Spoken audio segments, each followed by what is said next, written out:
It's been a really, really long time, and I've really missed you all, so I'm back. Today, we're going to be talking about Pathfinder 2nd Edition from the perspective of a 5th Edition D&D player.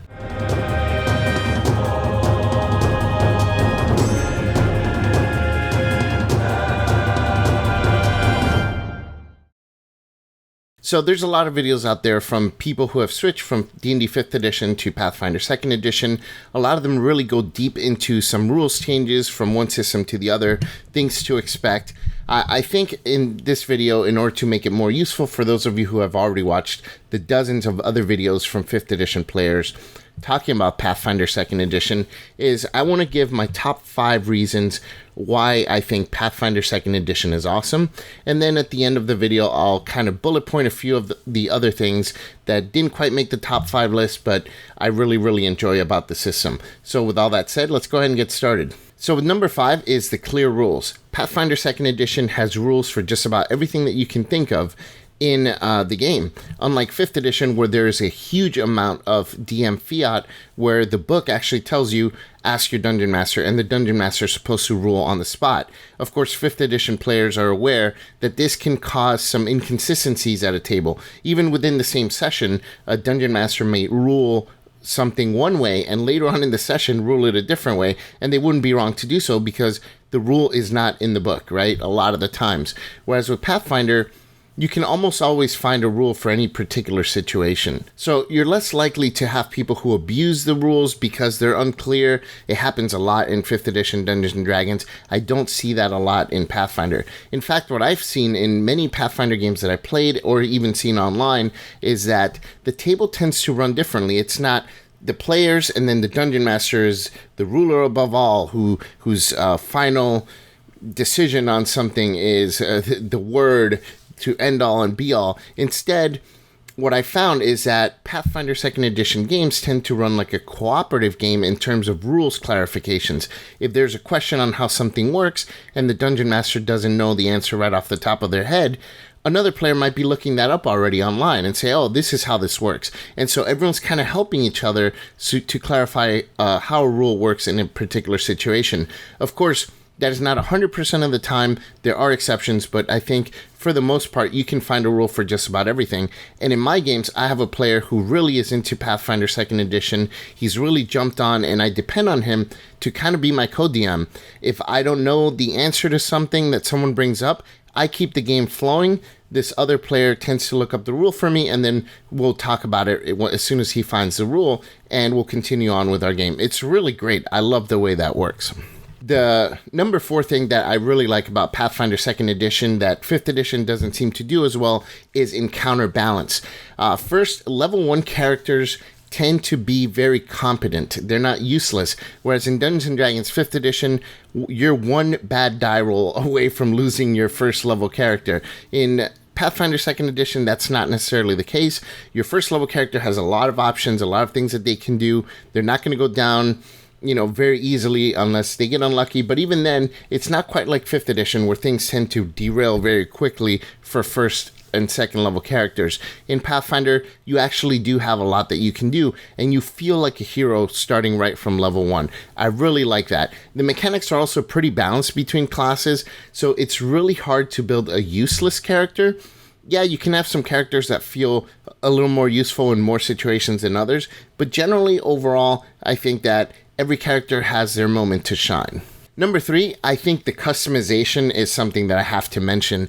There's lots of character customization and allows you to realize just about any theme of character that you want, utilizing the rules instead of having to reflavor things.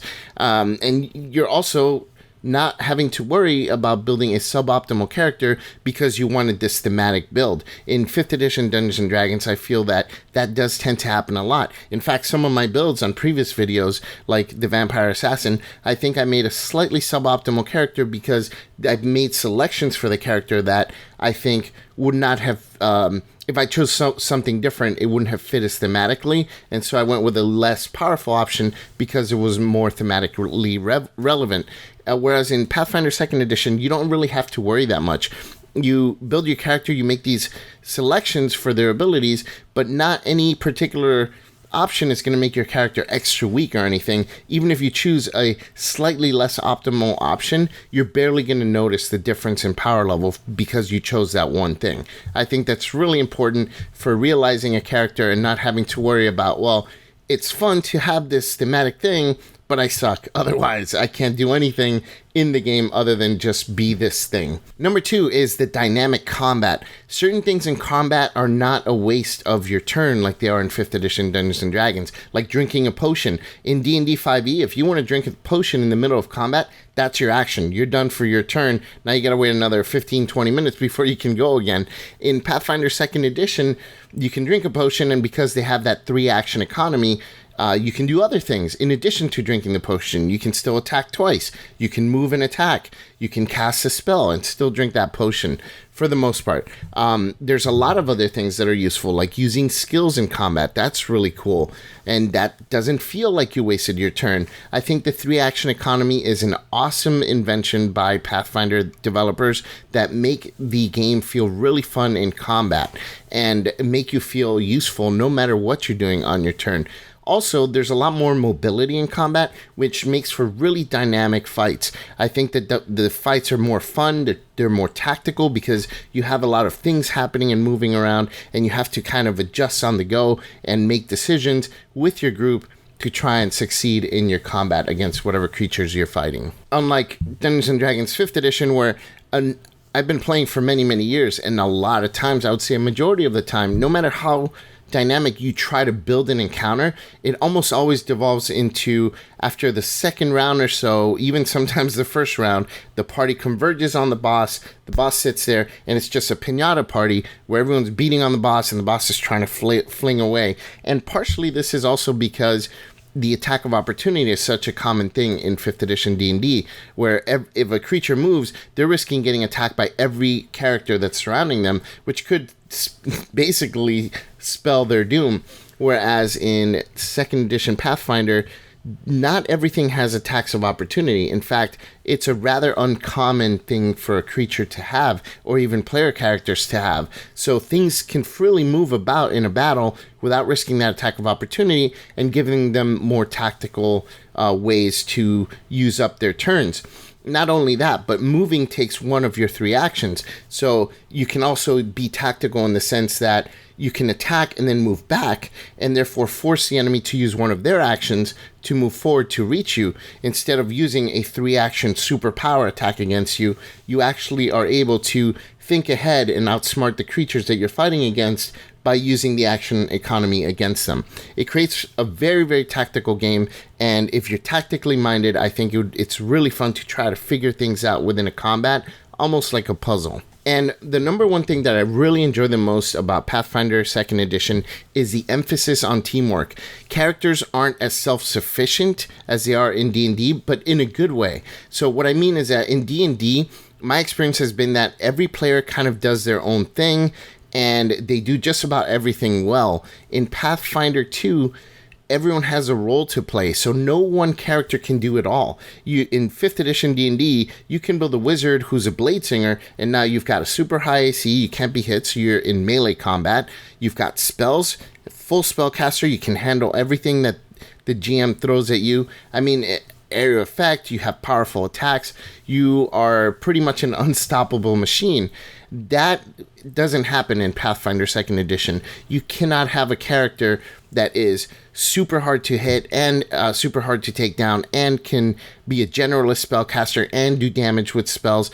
It just doesn't happen. You depend on the rest of your group to fill in the gaps that you can't fill with your character. Therefore, because you're depending on everybody else and everyone's depending on you, everybody gets to kind of shine. Everyone gets their moment to shine. Many a game in 5th edition Dungeons & Dragons I've played with someone who's a power gamer who builds this super optimal character, and the rest of the party just stands there and watches as that person solos the end boss, and this happens a lot in 5th edition Dungeons & Dragons. This I've never seen in Pathfinder. And yeah, I've been playing Pathfinder a lot less than 5th edition, but I just don't see how this kind of thing could happen there. And the way I explain the differences between 5th edition D&D and Pathfinder in terms of the teamwork thing is this. D&D 5th edition, your party is more like a team of runners. So everybody kind of does their run, gets their time, and then someone else does their thing, and it's completely independent. The success of one person is completely independent from the success of another person.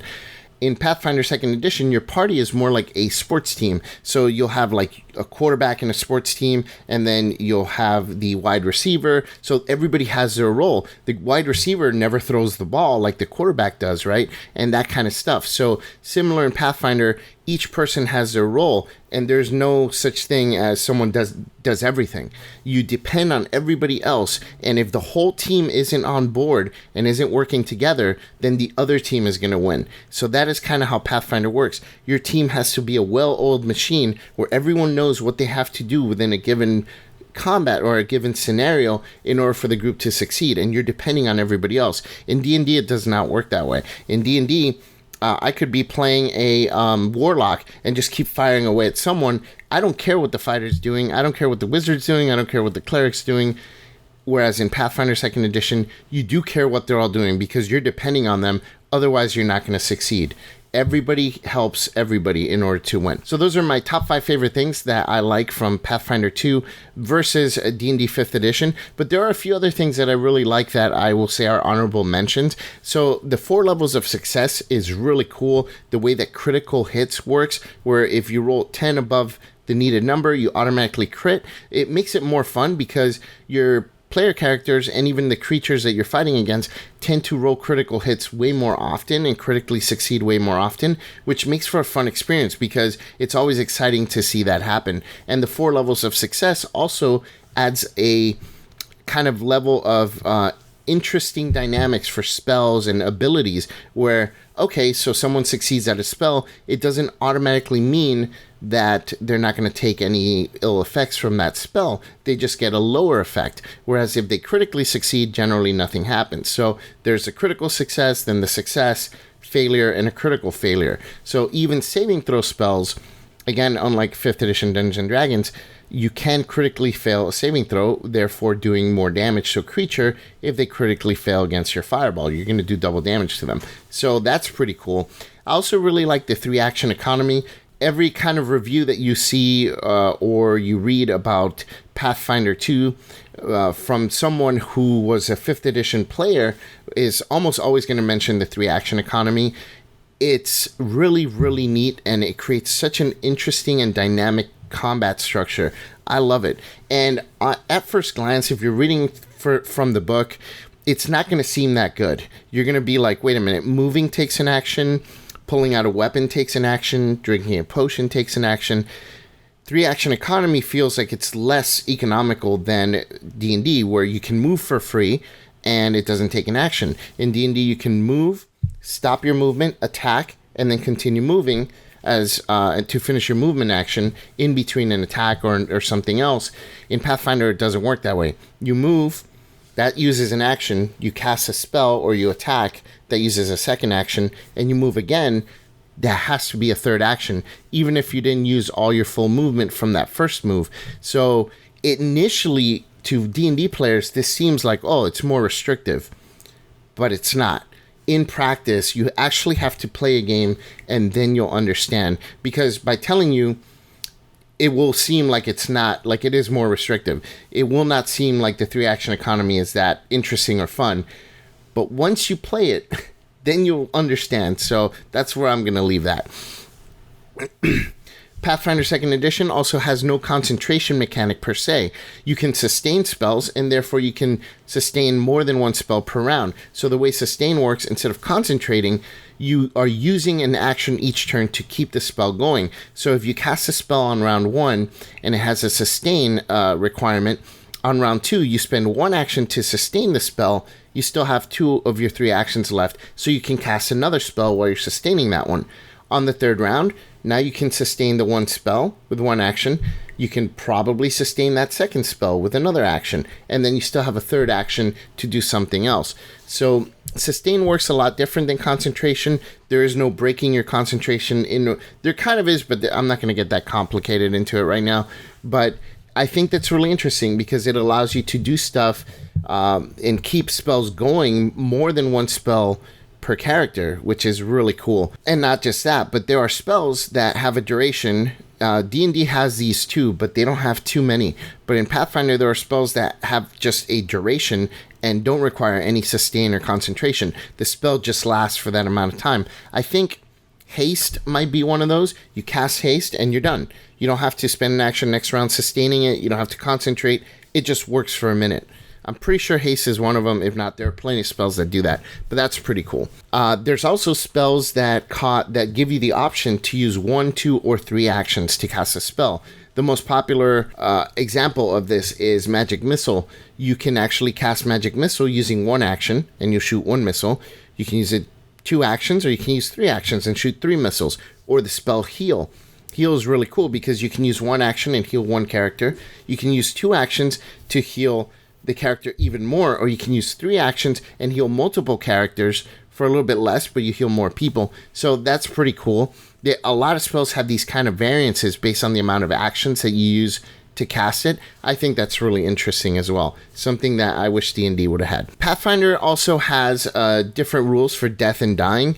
It's really interesting, and one thing that I really like about it is it prevents the yo-yo effect that is very, very well known in 5th edition Dungeons & Dragons. It happens a lot in my campaigns. Once the people start to go down into 0 hit points, then the cleric or whatever, the bard, whatever healer you have in the group, just casts Healing Word from far away. I'll heal them for 4 hit points or 1 hit point. The person stands back up, attacking with their full attack power, and then they go down again, and then you cast a bonus action Healing Word, and they're back up, and they're fighting again as if nothing happened, and it happens over and over and over and over, and it's really kind of frustrating for a dungeon master, because thematically, it really takes me out of the game. I can't emphasize this enough. It's not that I want to kill the player characters, not at all. It's just that kind of yo-yoing, coming back from the dead or from a dying condition, fighting and then going down again and fighting, it really bothers me. It's thematically, I understand it's fantasy and there's spells and there's dragons and there's magic, but there's just a certain level of realism. It's like if you're watching a movie, you have to suspend disbelief if you're watching a movie. But there's a certain point where even your suspension of disbelief has a limit. So if you're watching a movie where a car's jumping over a bridge and jumps like 50 feet across a chasm and lands, and you're like, oh my God, that's crazy. You know that's never going to actually happen. But you accept it because you've suspended disbelief. But now if in the same movie the car does that, and then all of a sudden it does a flip in the air and then lands on one wheel and keeps driving, now it's like a little extreme and a little out there. And if nowhere before that did they establish in this movie that this was a possibility in the physics of the film, your mind is not going to accept it. Even though you suspended disbelief for the prior scene, your suspension of disbelief can only go so far. To me, that works the same way with this death and dying thing in Dungeons & Dragons. I don't like D&D 5e's version of death and dying. I think with Pathfinder, it's really cool because if your character goes down, you gain the wounded condition. So now you're wounded 1. So if you go down again, you're 1 step closer to fully dying permanently. So you die again, now you're wounded 2 if you come back up. 2 more and you're dead, permanently dead. Like there's no way around it. So that makes it far more intense and the stakes are much higher, and I like that. I think that's far better than this yo-yo effect that you get in 5th edition. Anyways, I'm ranting on that a little bit, so I'll move on. Hero points. Hero points is another thing I really like. It's kind of like inspiration, but better, because you can have up to 3 hero points banked at any given moment, and you can use them for different things like re-rolling a skill check or an attack roll, but you can also use it if you're dying. You can use all your remaining hero points to stop yourself from you can lose the dying condition by using hero points. So you would use your hero points and you'll no longer be dying. You'll be stable and at 0, and that's a good way to save your character from death. I also like the rune system and the magic item system. There's no attunement per se. There are runes that you're expected to have. The game wants you to have a bunch of magic items. It is planned for in terms of the math that the system does. So after you reach certain levels, you are expected to have a certain amount of magical items and runes for your weapons and armor. And it's pretty cool because runes allow you to customize your weapons. You have a really cool sword that you really liked. You don't have to throw it away because you found a halberd +1 and you're like, well, I need a +1 weapon. because I'm fighting things that are resistant. Now, doesn't work that way in Pathfinder. You have this sword that you love, you find a rune, cool, I'm going to etch the rune onto the sword, and now it's a magical sword. And I do more damage or do special things like deal ice damage or fire damage or whatever.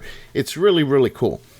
And you can put all sorts of different abilities on your weapons and customize them to fit your own needs for your character exactly how you wanted them to work. It's really, really neat. It's kind of how, customizing your character is one thing. Customizing your magic items is another part of the game that's really just expands the character customization capabilities. As I get to the end of the things that I like about Pathfinder versus 5th edition D&D, I think one of the best things, and I mentioned it earlier as my number 5, is that kind of tactical, like group teamwork type thing, is the tactics of strategy. Pathfinder 2nd edition really wants you to sit down with your group and figure out your team's strategies in combat. You work out the strategy, and that's what's going to help you succeed in a very difficult battle.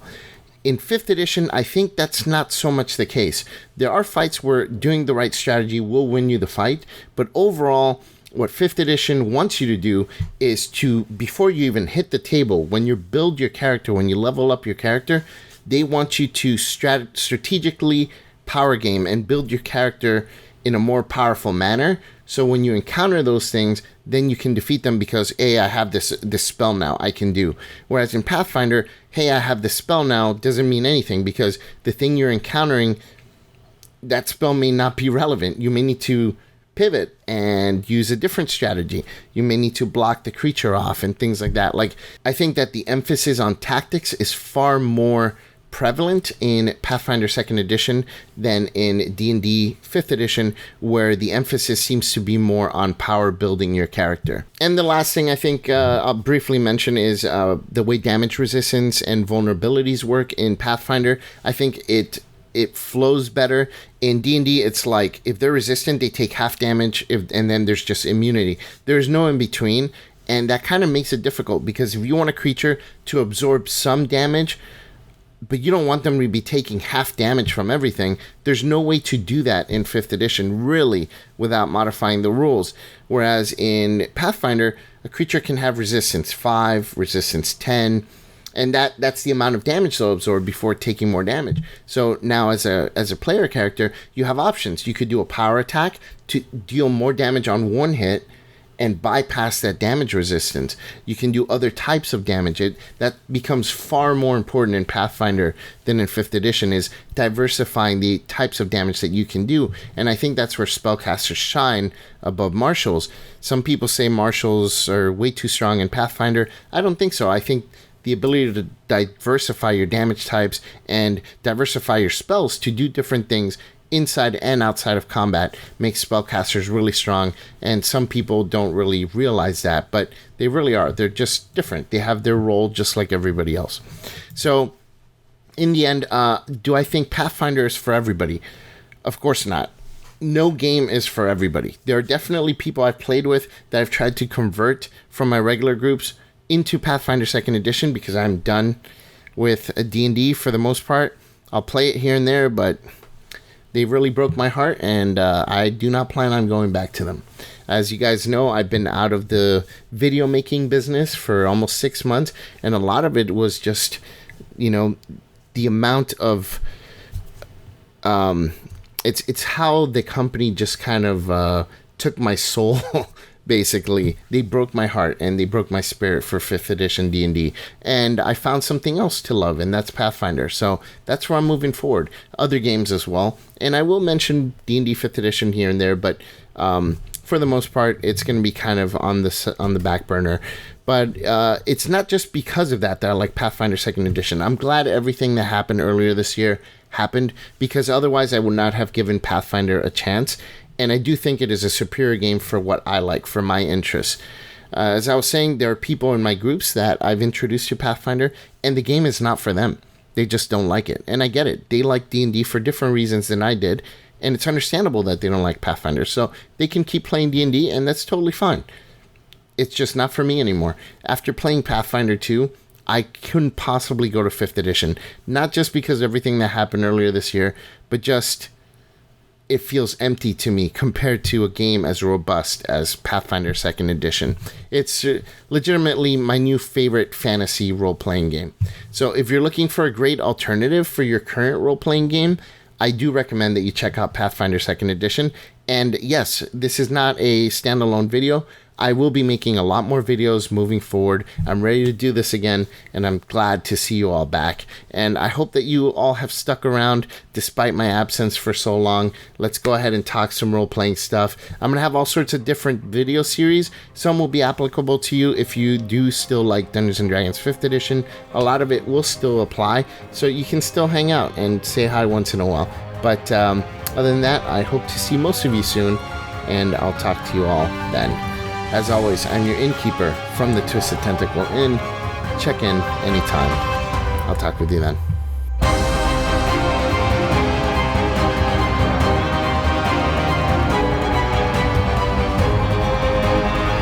In Pathfinder 2nd Edition, your group is more like a sports team. So you'll have, like, say, one player is a quarterback while the other one is the fullback, and another one is, you know, the safety. Or whatever. No, god damn it. What are the players in football? Wide receiver. You're more like a sports team. Let's say a football team where you have a quarterback, you have a, you know,